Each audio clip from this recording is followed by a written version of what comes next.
On savait que c'était une méchante, Ouais, ça on savait. mais on savait plus trop exactement pourquoi et comment l'expliquer, quoi. Et donc ce film-là, tu te dis, ah ouais, ok, on avait raison de penser ça et maintenant on est capable d'argumenter. Can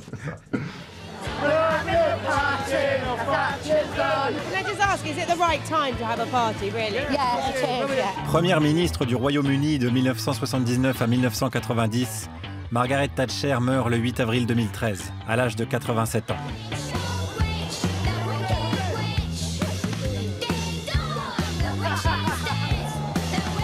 She started the whole neoliberal madness that we're all suffering from now. Guillaume Meurice fait la voix off du film sur Margaret Thatcher. Et plein d'autres choses dans la vie aussi, hein, ceci dit. Guillaume Podrovnik, je suis le réalisateur du film sur Margaret Thatcher.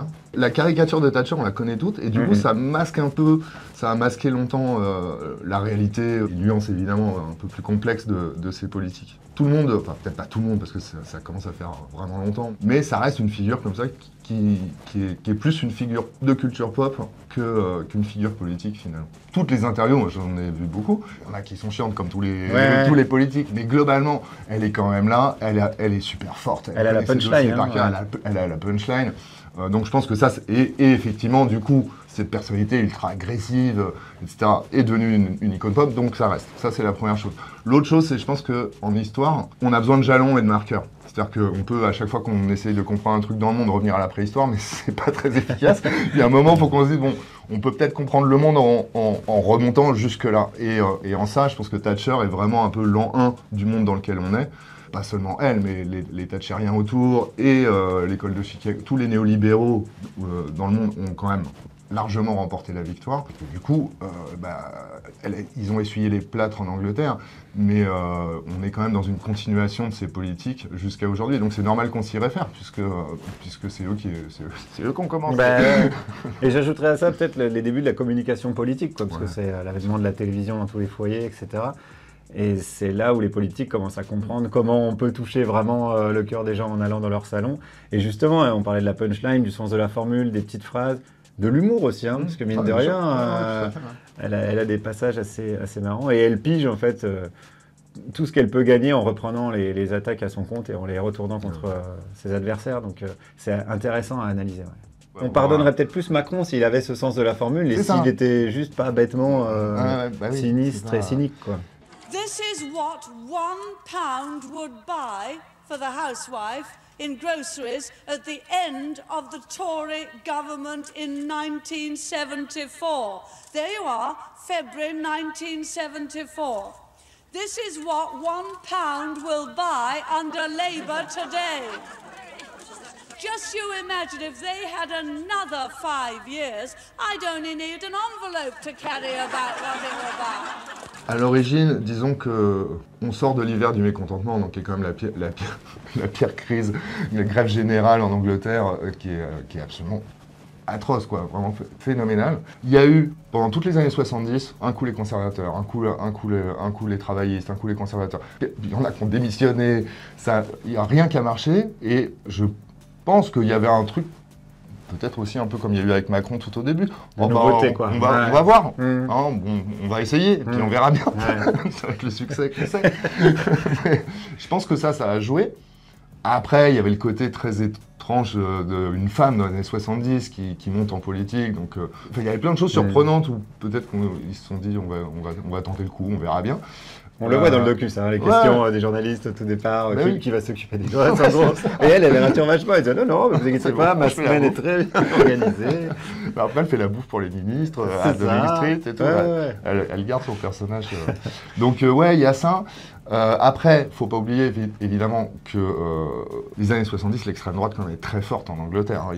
Il y avait beaucoup de néo-nazis un peu déplaisants qui sillonnent les rues. Il y a un chômage énorme, etc. Donc la campagne de 79, elle est très très populiste. Hein. Il n'y a rien qui a vraiment changé. Hein. Tu te rends compte que quand il y a un chaos dans un pays, tu as quelqu'un qui se pointe en disant vous inquiétez pas, je vais remettre de l'ordre là-dedans. Et puis c'est de la faute des immigrés, c'est parce qu'on a enlevé la peine de mort, donc il y a des voyous partout. C'est assez classique. Et par contre, le storytelling est intéressant. Je viens du peuple, en gros, je suis fille d'épicier, et elle dit cette phrase qu'elle répète souvent, j'ai tout appris au-dessus du magasin. Ouais, C'est vraiment, vous inquiétez pas, je suis avec vous les amis, quoi. Sachant que quand même, quand elle naît, son père il a déjà deux immeubles C'est dans souvent là. grande table. Alors ok, c'est une petite ville, mais Ouais. c'est un petit notable de province. Mais il a 2 immeubles, il devient maire de la ville, il est président de la chambre de commerce. C'est pas non plus la petite épicerie du Ouais. coin dont elle parle avec les yeux humides. Faut pas, c'est quand même très très romancé tout ça. Hein. Mais la finance a besoin de gens comme ça, quoi. Ah, c'est super. Puisqu'elle ne peut pas arriver avec son chapeau du Monopoly et son gros cigare en disant c'est moi qui vais gérer le business, ça c'est rétro. Donc même Macron, si tu regardes bien, c'est un petit bourgeois de province, et voilà, et ça leur va très bien, quoi. Ils peuvent dire, ouais, c'est un petit gars d'Amiens, qui a réussi à la force de son courage et de son habileté intellectuelle, et puis finalement, ça va très bien pour leurs affaires, quoi. Sauf que lui, il est un peu moins bon pour faire croire. Enfin, tu vois, ça Il a coince pas- un peu quand ouais, même. Hein. ouais. C'est pas pourquoi, c'est mais... là. Parce qu'il faut qu'on dise de mal de Macron de temps en temps, hein. Ouais. Alors là, tu l'auras bien compris. Je pense que... Ah, très bien. Mais je suis pas sûr qu'elle pense que ces politiques vont bénéficier aux plus riches, en fait. Elle pense qu'elle va bénéficier à sa classe de commerçants, etc., de ce qu'elle considère comme le peuple. Elle, ce qu'elle veut, c'est effectivement le capitalisme populaire, c'est-à-dire que tout le monde, là, tous les clampins vont avoir 3 actions et du coup, ils vont voter à droite. C'est ça, c'est le truc. Mais après que ça bénéficie... En fait, elle est tellement, en plus, très patriote et tout, que finalement, toutes les boîtes anglaises se fassent racheter par des banques étrangères. Je suis pas sûr que c'était le projet de départ. Ouais. Hein. C'est le projet d'autres gens autour Oui, d'elle. c'est ça c'est son point de vue à elle. Ouais, Mais ouais. si tu prends le point de vue d'un banquier, lui il va se dire Margaret Thatcher, ça nous va très bien. C'est ça. Puisqu'on va pouvoir se planquer derrière cette droite du petit commerce, Et de encore, l'entrepreneuriat. ce qui est rigolo, on n'a pas eu le temps d'en parler dans le film, mais c'est que quand ils font les privatisations de British Telecom et ils disent ouais, tout le monde peut investir, etc. Ouais. Ça veut dire quoi pour une banque? Les gens, ils vont pas aller de Sheffield à la City là, pour acheter leurs Ouais, actions. ouais. Donc il faut ouvrir des stock shops. Ouais. Tu vois, des endroits où tu peux acheter des actions. Et pendant 2 ans, dans tous les supermarchés, tu vas acheter tes courgettes et puis après, tu peux acheter une action. Sauf qu'en fait, si ça marche pas, et en fait ça marche pas tellement, tu achètes une action et puis après ils oublient, du coup ça a un coût énorme pour les banques. Donc en fait très vite, même les banquiers ils sont pas pour, tu vois. Ouais. Ce qu'ils font, c'est racheter tous les trucs des petits, des il petits leur faut des porteurs gros et machins, puis reprendre des activités normales. Ce qu'il faut bien voir, c'est que vraiment ils essuient les plates du néolibéralisme. Ça n'a jamais été essayé dans une démocratie occidentale. L'idée, c'est que de toute façon, même si derrière ça cafouille, même s'ils négocient, etc., à partir du moment où ils décident d'en parler publiquement et qu'elle en parle publiquement, on change plus de cap. Et c'est très puissant politiquement, parce que ça donne l'impression comme ça d'une espèce de bulldozer qui changera jamais de cap, alors qu'en fait, derrière, ils cherchent. Hein.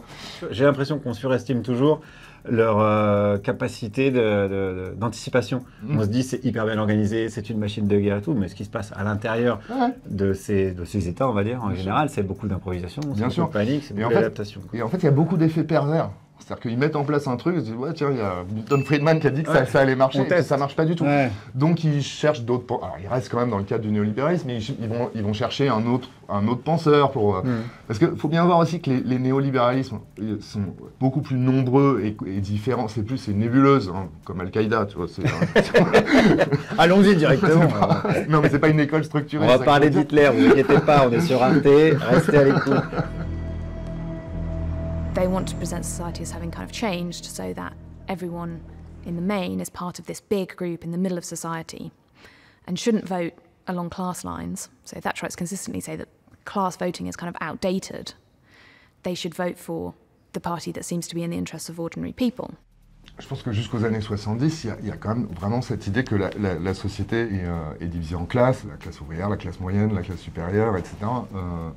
Pas que ça ne soit plus, mais je pense que c'est un argument, c'est une stratégie en fait, c'est une stratégie marketing de dire ça, c'est ringard, c'est du vieux marxisme, c'est du consensus de l'après-guerre, tout ça, c'est soviétique, tous ces jeux là qu'on fait la sécu, enfin bon, c'est horrible, et des choses atroces comme ça. Et ils disent c'est la fin de l'histoire, voilà, il n'y a plus d'histoire. Ils disent bon, maintenant en fait, c'est l'individu qui compte. Parce que ça reste leur obsession. C'est une société faite d'individus, donc il faut voter en fonction, en fonction de ça, en fonction du parti qui est pour les individus, parce que maintenant c'est l'individu qui va primer. Donc en fait, tout ce qui est je vote à gauche parce que je suis de telle classe ou à droite parce que je suis de telle classe, ils disent non, c'est plus ça, c'est fini. On enlève le contexte en fait, ça permet d'enlever le contexte. Ouais. C'est-à-dire de dire si t'es pauvre, bah, c'est ta responsabilité, c'est parce que tu travailles pas assez, tu te lèves pas assez tôt le matin, etc. C'est pas du tout parce que tu viens d'une classe défavorisée qui te prend cher dans la gueule depuis que t'es tout petit. Voilà.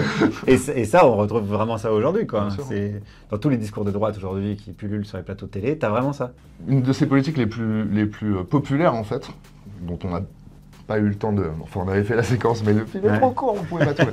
C'est en fait, ils vont proposer très rapidement, je crois que c'est en 1980, ils vont proposer aux gens qui habitent dans des HLM depuis plus de 10 ans de racheter leur logement, de devenir propriétaires de leur logement à prix cassé.